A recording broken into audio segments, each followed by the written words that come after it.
प्यारे बच्चों, नमस्कार। मैं हूं अनुपमा और मैं आप लोगों के लिए लेके आई हूं JAC board Jharkhand state board के क्लास 8 के विज्ञान की पुस्तक के अध्याय 10 का पाठ फसल उत्पादन एवं प्रबंधन क्रॉप प्रोडक्शन एंड मैनेजमेंट के अभ्यास में दिए गए प्रश्नों के उत्तर। तो चलिए हम लोग शुरू करते हैं। तो अभ्यास में हमारा पहला प्रश्न है, सही विकल्प का चयन कीजिए।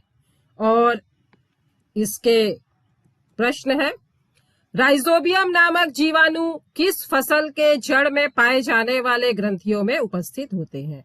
यहाँ पर आप लोग देख रहे हैं कि ये जड़ में ग्रंथियां हैं जिनमें राइजोबियम जीवाणु रहता है। तो किन पौधों की जड़ों में रहते हैं? और विकल्प दिया है रेशेदार फसल, फलीदार फसल, अनाज फसल, इनमें कोई नहीं। और सही उत्तर होगा फलीदार फसल। दूसरा प्रश्न है, स्वपोषी का उदाहरण है। स्वपोषी मतलब जो अपना भोजन खुद बनाता है। विकल्प देखते हैं, गाय, बकरी, मनुष्य और आम का पौधा। और चूंकि गाय, बकरी और मनुष्य तीनों अपने भोजन के लिए पौधों पर निर्भर है और आम का पौधा प्रकाश संश्लेषण की क्रिया द्वारा अपना भोजन स्वयं बनाता है, तो सही उत्तर होगा आम का पौधा। तीसरा प्रश्न है, खरीफ फसल के उदाहरण है। खरीफ फसल मतलब वे फसलें जो वर्षा ऋतु के शुरुआत में अर्थात जून और जुलाई में बोई जाती हैं और जिन्हें शीत ऋतु की शुरुआत अर्थात अक्टूबर या नवंबर में हम लोग काटते हैं। तो यहाँ उदाहरण दिया हुआ है गेहूं, आलू, धान और सोयाबीन। और इसके दो विकल्प सही है, धान और सोयाबीन। चौथा प्रश्न है, जंतुओं द्वारा प्राप्त खाद्य पदार्थ है। और विकल्प दिए हैं दाल, शहद, फल और चावल। तो इसमें दाल, फल और चावल पौधों से प्राप्त होते हैं, तो सही विकल्प है शहद। अगला प्रश्न है, उचित शब्द छांटकर रिक्त स्थानों की पूर्ति कीजिए। और शब्द दिए हुए हैं तैरने, जल, फसल, पोषक, तैयारी और कटाई। एक स्थान पर एक ही प्रकार के बड़ी मात्रा में उगाए गए पौधों को फसल कहते हैं।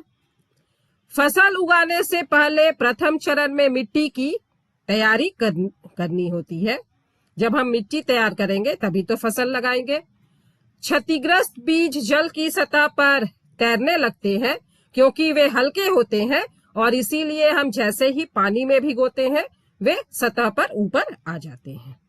तो उन बीजों को हम लोग छांट देते हैं, उन्हें हम बोने के काम में नहीं लाते हैं। फसल उगाने के लिए पर्याप्त सूर्य का प्रकाश एवं मिट्टी से जल तथा पोषक आवश्यक है। हार्वेस्टर मशीन, यहाँ पर जो आप लोग देख रहे हैं, फसल की कटाई की जाती है। चलिए अगला प्रश्न देखें, सही या गलत का निशान लगाइए। दलहन फसल से कार्बोहाइड्रेट प्राप्त होता है। नहीं बच्चों, हम लोगों ने किताब में पढ़ा है कि दाल वाली फसलों से हमें प्रोटीन प्राप्त होता है, मतलब गलत। केचुआ किसानों का मित्र है। केचुआ मिट्टी को पोला करके इसमें ह्यूमस की मात्रा को बढ़ाते हैं, मतलब मिट्टी की उर्वरा शक्ति को बढ़ाने का कार्य करते हैं, तो यह मित्र है। अत्यधिक उर्वरक के प्रयोग से मिट्टी की संरचना में सुधार होता है। नहीं, अत्यधिक खाद के प्रयोग से या खाद के प्रयोग से मिट्टी की संरचना में सुधार होता है, तो गलत होगा। बड़े पैमाने पर अनाजों का भंडारण साइलों में किया जाता है, बिल्कुल सही। कॉड मछली के यकृत से प्राप्त तेल में विटामिन ई की प्रचुरता होती है। नहीं, विटामिन डी की प्रचुरता होती है, गलत। मशरूम में एंटीऑक्सीडेंट, प्रोटीन, विटामिन और खनिज प्राप्त होता है, यह सही है। चौथा प्रश्न है, कॉलम अ से कॉलम ब का सही मिलान कीजिए। तो चलिए पहले हम लोग देखते हैं कि कॉलम अ में कौन कौन से शब्द दिए गए हैं। तो कॉलम अ में शब्द है कार्बनिक खाद, खरीफ फसल, खरपतवारनाशी, उर्वरक, रबी फसल और चारा फसल। और कॉलम ब में है सूडान घास पौधों तथा जंतुओं के अपशिष्टों का अपघटन, 2,4-D, धान, मक्का, NPK और गेहूं, चना, मटर। तो कार्बनिक खाद का मिलान होगा पौधों तथा जंतुओं के अपशिष्टों का अपघटन। खरीफ फसल धान, मक्का। खरपतवारनाशी 2,4-D। उर्वरक NPK, नाइट्रोजन, फास्फोरस और पोटेशियम। रबी फसल गेहूं, चना, मटर और चारा फसल सूडान घास। अगला प्रश्न है कारण बताइए। अनाजों को भंडारण के पूर्व धूप में सुखाना चाहिए। जी हाँ, बिल्कुल, क्योंकि जब हम फसल काट करके लाते हैं तो उसमें 16 से 18% तक नमी रहती है, जबकि अनाज के भंडारण के लिए हमें नमी की मात्रा 14% से कम होनी चाहिए।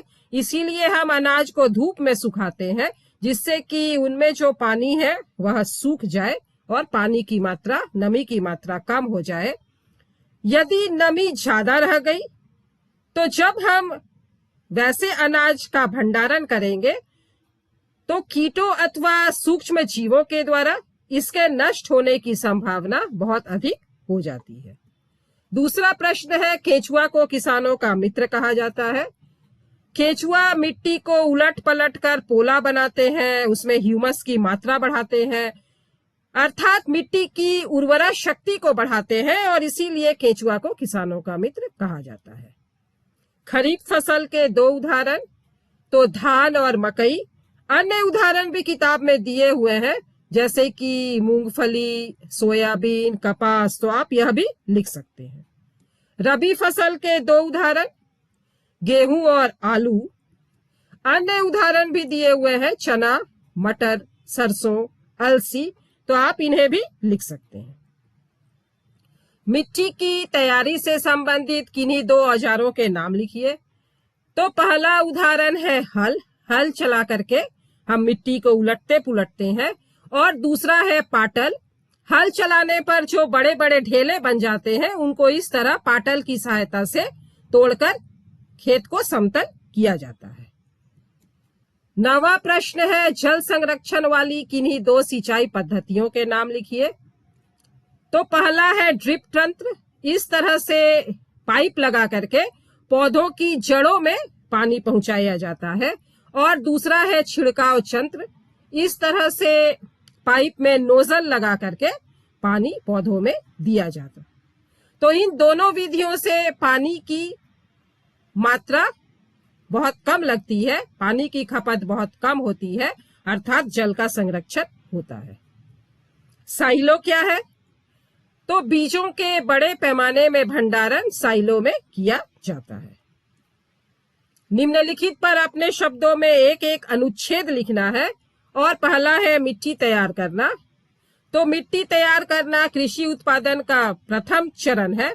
किसान अपने खेतों में हल चला करके मिट्टी को पलटते हैं और उसको हल्का करते हैं या पोला करते हैं, लेकिन आजकल यह काम ट्रैक्टर द्वारा भी हो रहा है। जब हम मिट्टी को हल्का या पोला कर देते हैं तो पौधों की जड़ें गहराई तक जाती हैं और चूंकि मिट्टी के कणों के बीच हवा आना जाना कर सकती है, हवा का आवागमन हो सकता है, तो पौधों की जड़ें आसानी से श्वसन कर सकती हैं। पोली और हल्की मिट्टी इसमें रहने वाले केचुओं या सूक्ष्म जीवों की वृद्धि में भी सहायता करती है। अतः मिट्टी को उलटना पलटना या पोला करना फसल लगाने के में बहुत महत्वपूर्ण होता है और मिट्टी को उलटना पलटना और पोला करने की प्रक्रिया ही जुताई कहलाती है। अगला है बुआई। बुआई फसल उत्पादन का सबसे महत्वपूर्ण चरण होता है। बोने से पहले अच्छे किस्म के साफ, स्वस्थ और अच्छी गुणवत्ता वाले बीजों का चयन किया जाता है, क्योंकि हम जैसे बीज लगाएंगे हमारी फसल वैसी ही होगी। और बीजों को मिट्टी में बोने की विधि को बुआई अथवा बीजारोपण कहते हैं। यहाँ पर आप देख रहे हैं, यह इस तरह से कीप के आकार का एक उपकरण है और इसमें बीज डाला जा रहा है और बैलों की सहायता से किसान बीज की बुआई कर रहे हैं। अगला है निराई। तो जब फसल के साथ खेत में अवांछित पौधे प्राकृतिक रूप से उगते हैं। अवांछित मतलब जिन्हें हम नहीं चाहते हैं। फसलों को तो हम लगाते हैं, लेकिन वैसे पौधे जो बिना लगाए अपने आप ही उग जाते हैं उन्हें खरपतवार वीड्स कहा जाता है। और ये खरपतवार जो है ये फसलों को मिलने वाले पानी, पोषक, जगह, प्रकाश आदि का उपयोग करते हैं, मतलब फसल के साथ कंपटीशन करते हैं और इसीलिए इन्हें खेतों से हटाना आवश्यक होता है। और खरपतवार हटाने की विधि को ही निराई कहा जाता है। जैसे यहाँ पर देखिए खरपतवार को उखाड़ा जा रहा है। खरपतवार क्या है, उनका नियंत्रण कैसे कर सकते हैं? तो अभी जैसा कि देखा हम लोगों ने कि वैसे पौधे जो अपने आप फसल के साथ उगाते हैं उन्हें खरपतवार कहा जाता है। ये अवांछित होते हैं, मतलब इन्हें हम लगाते नहीं हैं। और किसान निम्नलिखित तरीके अपनाकर उनकी वृद्धि को नियंत्रित करते हैं। पहला कि पौधों को हम हाथ से जड़ सहित उखाड़ दें, एक एक पौधों को हाथ से उखाड़े। दूसरा है कि हम हंसुए की सहायता से उन्हें भूमि के निकट से काट दें। और तीसरा है कि खेतों में खरपतवार नाशी का छिड़काव किया जाए। सीड ड्रिल क्या है, इससे क्या लाभ है? तो सीड ड्रिल बीजों की बुआई में इस्तेमाल किए जाने वाला एक औजार है। जैसा कि पहले आप लोगों ने देखा कि कीप की तरह का एक औजार बैलों की सहायता से जिसमें बीजों को डाल के बुआई की जा रही थी, और दूसरा यह ट्रैक्टर में लगा हुआ सीड ड्रिल है। तो इसके उपयोग से हमें क्या लाभ होता है? बुआई किए जाने वाले बीजों में समान दूरी और गहराई बनी रहती है। यहाँ पर आप लोग देख रहे हैं कि एक ही दूरी पर बीज लग रहे हैं, और चूंकि यह ट्रैक्टर से पीछे लगा हुआ है तो इसमें समय और मेहनत दोनों की बचत होती है। जुताई से क्या लाभ है? जुताई से निम्नलिखित लाभ होते हैं। मिट्टी ढीली और भुरभुरी हो जाती है और पौधों की जड़ें नीचे गहराई तक जा सकती हैं। मिट्टी की जल धारण क्षमता भी बढ़ जाती है, क्योंकि मिट्टी हल्की हो गई है तो पानी आसानी से मिट्टी के बीच में जा सकता है। और विभिन्न प्रकार के जो खरपतवार है वो भी जड़ से उखड़ जाते हैं और नष्ट हो जाते हैं, मर जाते हैं। 15वां प्रश्न है कि इन्हें सही क्रम में लगाना है कि गन्ने की फसल उगाने का रेखा चित्र तैयार हो जाए। और फसल को चीनी मिल में भेजना, सिंचाई, कटाई, बुआई, मिट्टी तैयार करना, खेत की जुताई करना और खाद देना। तो चलिए हम लोग इसे सही क्रम में लगाते हैं। और सही क्रम है, पहला मिट्टी तैयार करना, खेत की जुताई करना, खाद देना, फिर फसल लगाना, सिंचाई, कटाई, और तब फसल को चीनी मिल में भेजा जाता है जहाँ की उससे चीनी बनाई जाती है। फसल उत्पादन में किन किन आधारित फसल पद्धतियों का प्रयोग किया जाता है? तो निम्नलिखित आधारभूत कृषि पद्धतियों का प्रयोग किया जाता है। पहला है मिट्टी की तैयारी, फिर बुआई जैसा कि आप लोग यहाँ देख रहे हैं, फिर सिंचाई, खरपतवार से सुरक्षा, फिर खाद या उर्वरक देना, कटाई दो तरीके से होती है। हम हंसुए की सहायता से भी काट सकते हैं और आजकल ट्रैक्टर की सहायता से भी कटाई की जाती है। और उसके बाद है कटे हुए अनाज का भंडारण। खाद और उर्वरकों में 4 अंतर लिखना है। तो खाद जो है यह प्राकृतिक पदार्थ है जो कि गोबर, मनुष्य के अपशिष्ट, पौधों के अपशिष्ट, फलों और सब्जियों का छिलका, इन सब से घरों में बनाई जाती है और यह अकार्बनिक पदार्थ है। खाद को हम खेतों या घरों में बना सकते हैं, लेकिन उर्वरक को फैक्ट्रियों में ही बनाया जाता है। खाद से ह्यूमस प्रचुर मात्रा में प्राप्त होती है, उर्वरक से ह्यूमस प्राप्त नहीं होता। खाद मिट्टी की संरचना में सुधार लाती है और उर्वरक मिट्टी की संरचना को बिगाड़ता है। और बहुत अधिक उर्वरक का प्रयोग करने से हमारे खेतों की मिट्टी जो है इसकी उर्वरा शक्ति घट करके खेत हमारे बंजर हो जाते हैं। इसीलिए हमें खाद का प्रयोग करना चाहिए, उर्वरक का नहीं। फसल किसे कहते हैं, इसके विभिन्न प्रकार का वर्णन कीजिए। तो किसी स्थान पर उगाए जाने वाले एक ही प्रकार के पौधों को फसल कहा जाता है।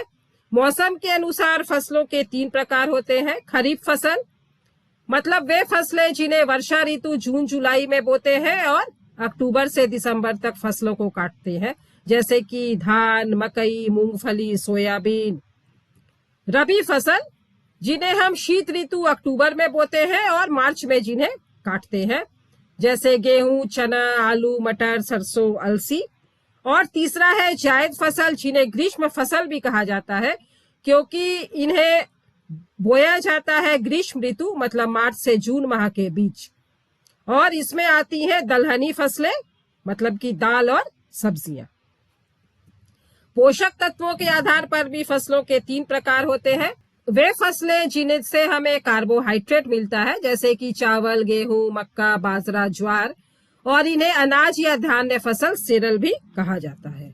दूसरा है वे फसलें जिनसे हमें प्रोटीन मिलता है, जैसे कि दलहनी फसलें सोयाबीन, चना, मसूर, अरहर, मटर, और इन्हें दलहन फसल या पल्स क्रॉप भी कहा जाता है।